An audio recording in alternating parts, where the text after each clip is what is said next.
Tro kan have mange udtryk.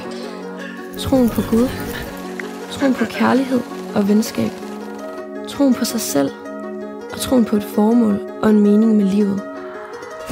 Jeg tror på mig selv. Jeg tror på, at jeg kan få venner for livet. Jeg tror på, at jeg kan blive klogere. Jeg tror på at udvide min horisont og opdage nye sider af mig selv, som jeg måske ikke lige havde regnet med. Jeg tror på fordybelse i detaljen og på at se verden i det større billede. Jeg tror på, at jeg er mere end bare karakter.